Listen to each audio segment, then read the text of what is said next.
livros que eu li, alguns ficaram na minha vida. Desses livros da Bíblia, em especial este livro, Eclesiastes, um livro que me ensinou muito, que me deu um sentido da minha existência e que me acompanha até hoje. E o autor que hoje é indispensável, necessário na minha vida, é Machado de Assis. E a minha descoberta delicada e que foi fundamental na minha salvação, na minha adolescência, Carlos Drummond de Andrade, com este livro, O Sentimento do Mundo. Eu nasci no Amazonas. Lá onde eu nasci, o vizinho mais próximo ficava a 30 minutos remando de canoa. E eu vivi lá no Rio Purus até os 2 anos de idade. Depois eu fui morar na beira do Rio Solimões. E ainda hoje eu me lembro do dia, eu devia ter 5 anos de idade, e eu me lembro bem que nesse dia nós aprendemos a juntar as sílabas e formar as palavras. E eu me lembro que nós saímos da escola, aquele bando de meninos gritando pelo caminho: canarana, bananeira, cajá, juta, cachorro. Esse pequeno fato, que para muita gente é insignificante, para a minha história foi fundamental, porque eu fui, na minha família, o primeiro sujeito que aprendeu a ler.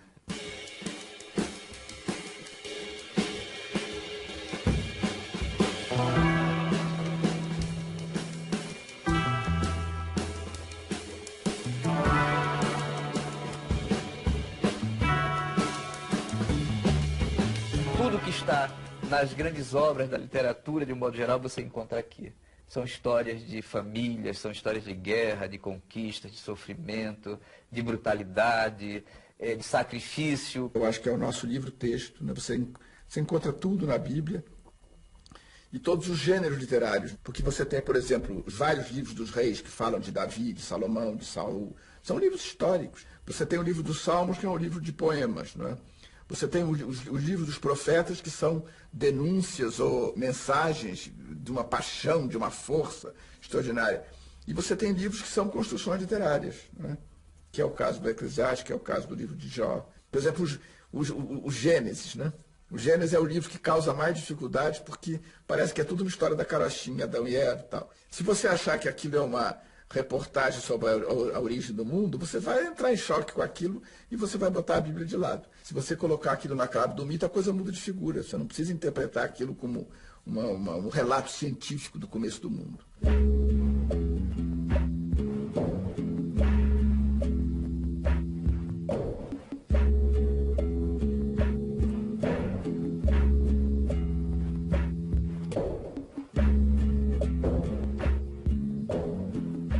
Eclesiastes eu li já na minha adolescência. Esse livro me deu um sentido da inconstância da vida, da transitoriedade da vida, porque tudo passa, tudo é inútil, tudo se acaba, não é?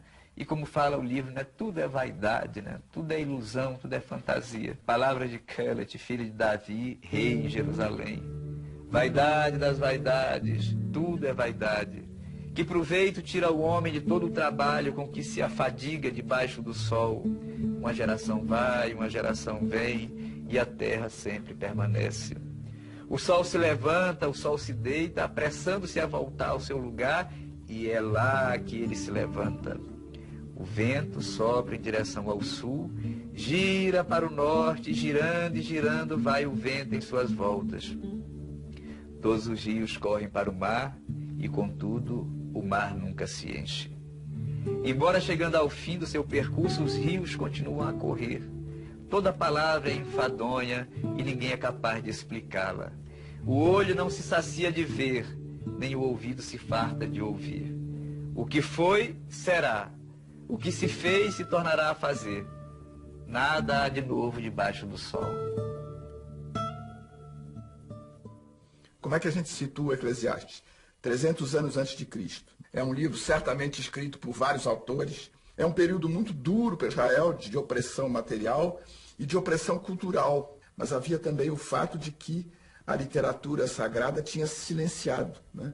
Os últimos profetas reais são talvez 500 anos antes de Cristo. Israel passava por uma crise e o profeta aparecia e interpretava a crise. E no tempo do Eclesiastes, ninguém está interpretando nada, não é? Você tem o domínio, a opressão política, econômica, cultural, não é?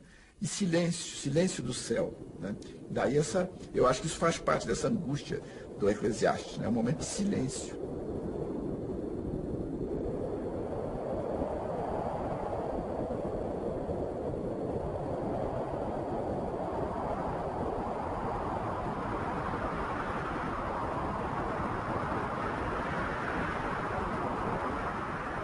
Dos livros bíblicos, esse é um que as pessoas menos leem, eu acredito.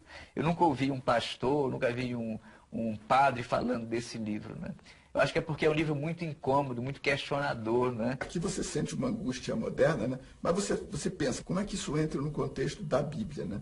Então eu diria o seguinte, você não pode explicar o Eclesiastes, né? Esses grandes livros, não só da sabedoria judaica, cristã, como oriental também. Você não dá uma explicação lógica, né? Eles te projetam para um outro plano, né? Então você vê a vida como uma coisa meio caótica, né? Sobretudo por causa do que os orientais chamam da ilusão do ego, né? O ego que se considera, o ego que quer dominar, que quer possuir as coisas, isso entra em contradição com a realidade. E você desenvolve o que os orientais chamam a ficção da nossa própria divindade, né? Nós somos pequenos deuses, temos direito a tudo, temos direito ao bem-estar, ao prazer, ao poder, à riqueza, à fama, né? E então você cria uma situação irreal, não é? Que a vida vai destruir impiedosamente.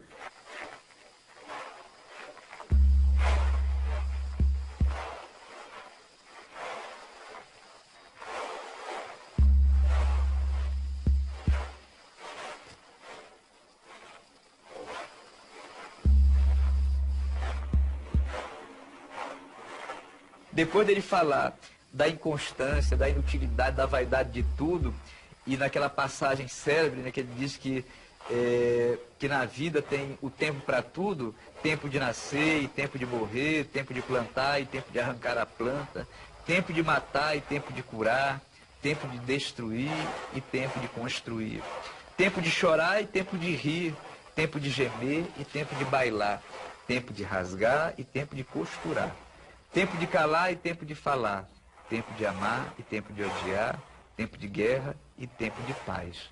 Eu acho que esse livro é um antídoto, eu acho que é uma espécie assim de vacina. Você, quando está ficando ali meio abobalhado, você toma aquela vacina. Então, a vacina vai prevenir aquela doença. Então, acho que este livro é um antídoto à brutalidade, à vaidade, ao egoísmo, à arrogância, à barbárie. Se você pensar um pouquinho, o que é toda a literatura, a nossa grande literatura ocidental, são muitas vezes histórias de desilusões, não é? Do nosso embate com a ilusão. O primeiro deles, o mais importante, é o Dom Quixote, né? O Quixote, né? Que é um exercício do confronto com a ilusão. E aí eu queria fazer um paralelo com o nosso Machado. Se você pensar no Dom Casmurro, de novo, é um exercício de ilusão, desilusão. Né? Quer dizer, um livro tão bem escrito, tão terno, quando ele fala do amor nascente entre o Bentinho e a Capitu, né? Mas como depois tudo caminha para uma desilusão, que é da vida, né? Pode acontecer. Eu sinto nos dois, tanto no Eclesiástico como no próprio Machado, é claro que há uma dose de ceticismo, mas é mais um tomar uma distância em relação à vida e ver esse caos em que a gente vive, né? Que às vezes nos desafia, nos abala, nos angustia, né? Ele teve essa angústia metafísica, né? Porque que é uma coisa que certas pessoas têm. Nem todo mundo, tem gente que leva a vida sem esquentar muito, né? Mas outros têm esse nervo metafísico que quando você olha a vida humana assim com uma certa distância, dá essa inquietação que o Camões chamava o desconcerto do mundo.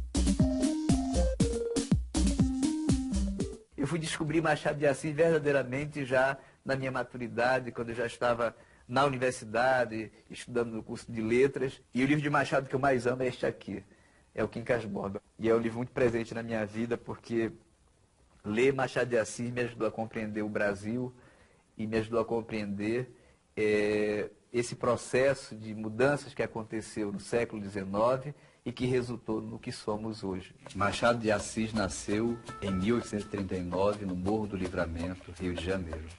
Escreveu romances, contos, crônicas, teatro e poesia, e sua obra é profundamente marcada pela cidade em que nasceu, viveu e morreu.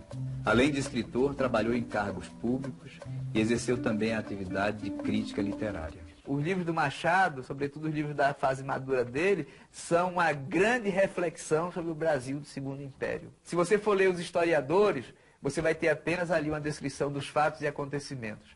Mas a alma desse tempo, a atmosfera desse tempo, é lá no Machado que você vai encontrar. As perversões, as ambições, as futilidades, as banalidades, a hipocrisia.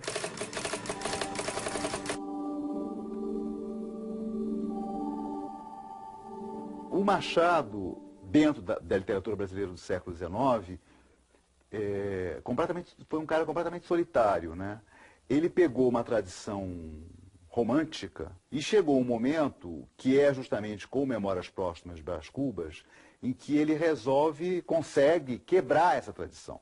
É quando ele adota a escrita de capítulos curtos, é quando ele abandona os enredos lineares, a maneira cronológica de contar a história, é quando ele para de se preocupar em ser coerente, que ele descobre que para representar a complexidade da vida é preciso fazer uma ficção que seja complexa também, que seja incoerente também, que seja fragmentada também, como nós somos. O Machado virou tudo de pernas para o ar.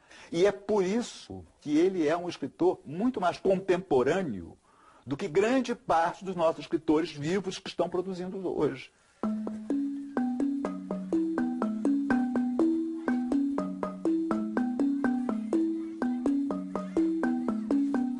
E você pensar, insisto, que o cara fez isso na época da escravatura, ainda do Império, em pleno positivismo, negro, solitário, de família de origem pobre.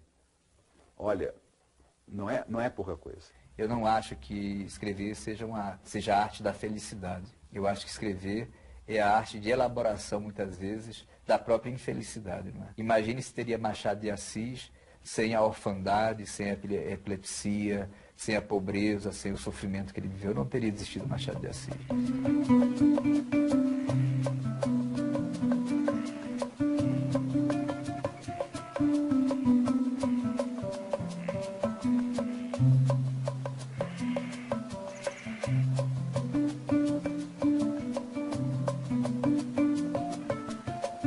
Na verdade, o Brás Cubas é anterior ao Quincas Borba. Então, esse personagem de Quincas Borba já existia, na verdade, né?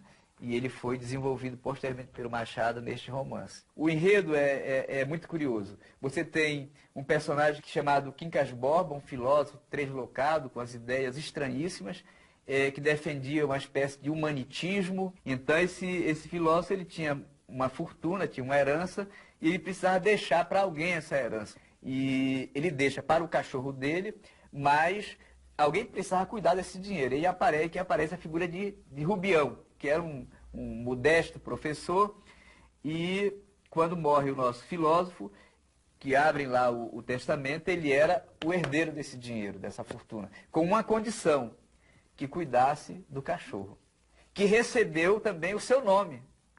Passou a se chamar também Quincas Borba. Você vai ver aí a loucura do Rubião, a morte dele e, na sequência, a morte do cão. Antes de principiar a agonia, que foi curta, pôs a coroa na cabeça. Uma coroa que não era, ao menos, um chapéu velho ou uma bacia onde os espectadores palpassem a ilusão. Não, senhor. Ele pegou em nada, levantou nada e cingiu nada. Ele não tinha nada, na verdade, nas mãos.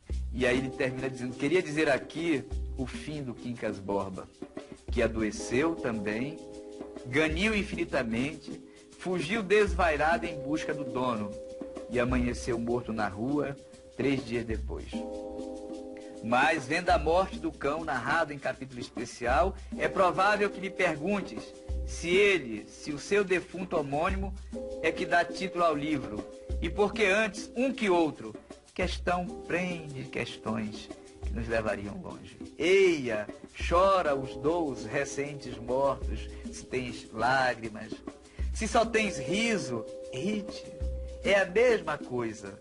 O cruzeiro que a linda Sofia não quis fitar, como lhe pedia Rubião, está assaz alto para não discernir os risos e as lágrimas dos homens. Essa conversa com o leitor é muito também para cortar essa ilusão que a literatura clássica tem, né? Que ela dá ao leitor, de que ele está entrando em outro mundo, vendo a realidade inteira de outra forma.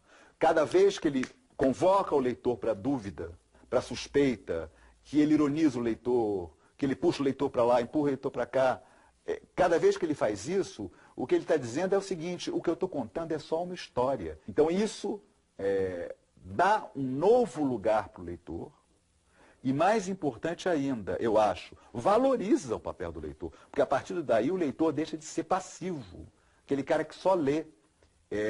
O que o Machado está dizendo todo o tempo é que o leitor tem as suas maneiras de ler, deve suspeitar da maneira que está lendo e tem que pensar a respeito do que ele está lendo. Ou seja, que o leitor tem que ser crítico.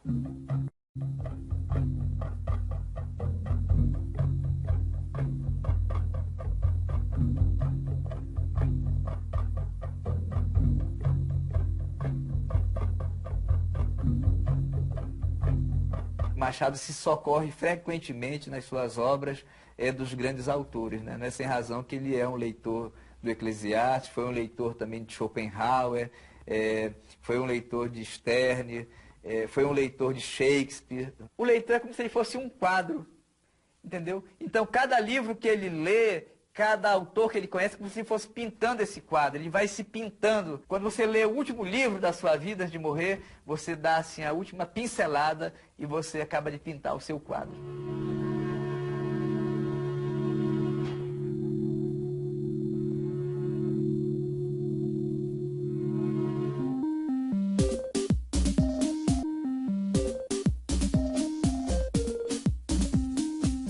Tem gente que cultua o livro, mantém o livro na prateleira sem riscar, sem pegar, ele fica ali como um enfeite.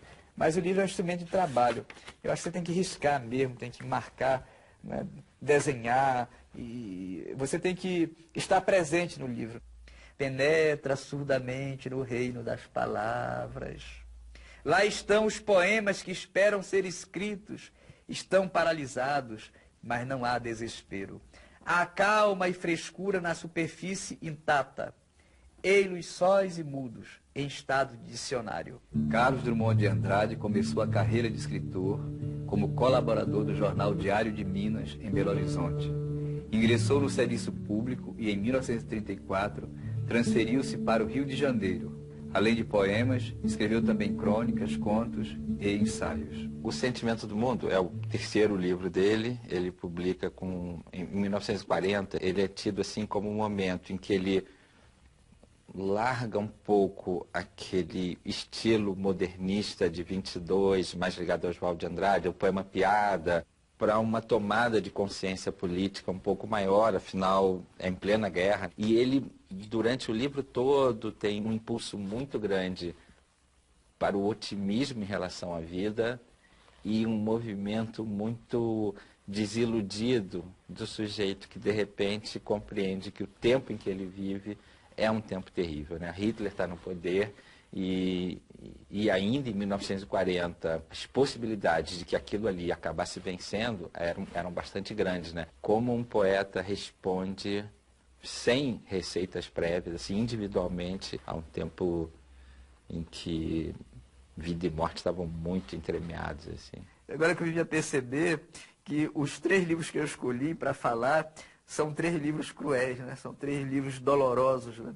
E Sentimento do Mundo é um livro muito doloroso, porque é um livro que é uma reflexão do Drummond sobre a sua relação com o momento tensivo da história da humanidade.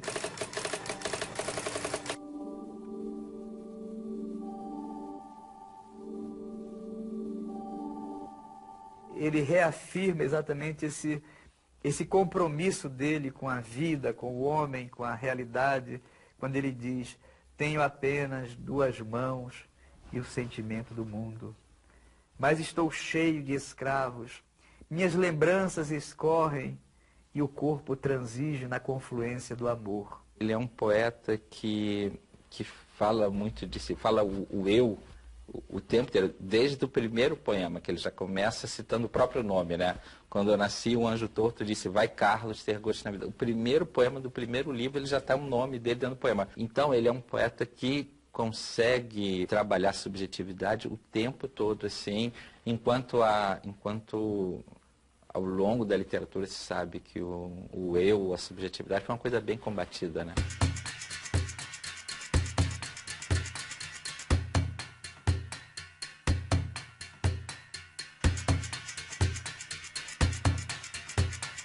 Há alguns anos vivi em Itabira, principalmente nasci em Itabira, por isso sou triste, orgulhoso, de ferro. Ele parte dessa relação que ele estabelece com seu lugar de origem, para de alguma maneira falar um pouco do que ele é, da sua forma de sentir a vida, da sua forma de falar da sua própria história. Ele tinha aquela vida, né, de funcionário da casa para o trabalho, só saiu do país uma única vez. Então ele tinha essa coisinha assim, mas em algum momento do dia, da noite ou da tarde, que eu não sei o que é, esse sujeito me descontrolava, mas não na rua, não com atitude, descontrolava na frente no papel e sintonizava com alguma estrela, com algum ponto, e escrevia coisas como: meu amor faísca na medula, porque na escuridão ele anoitece, me atingia alturas que a poesia brasileira antes não tinha atingido e depois não atingiu.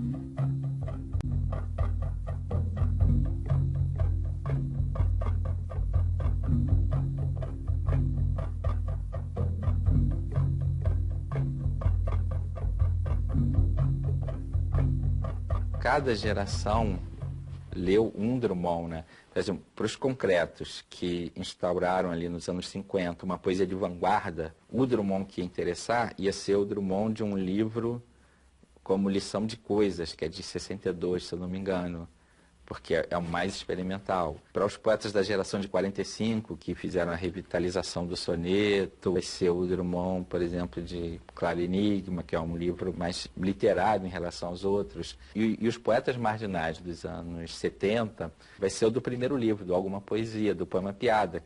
Stop, a vida parou, foi o automóvel. Como se Drummond fosse o grande rio que percorre a poesia brasileira, de onde saem vários igarapés. Dada a poesia que foi feita no Brasil pós-Drummond, você não encontra nada que não tenha saído daqui, assim. Ou que seja para negar, ou que seja para afirmar, mas é daqui que sai. Mesmo o Cabral, em todas as entrevistas, insiste que começa a escrever poesia quando lê o Drummond.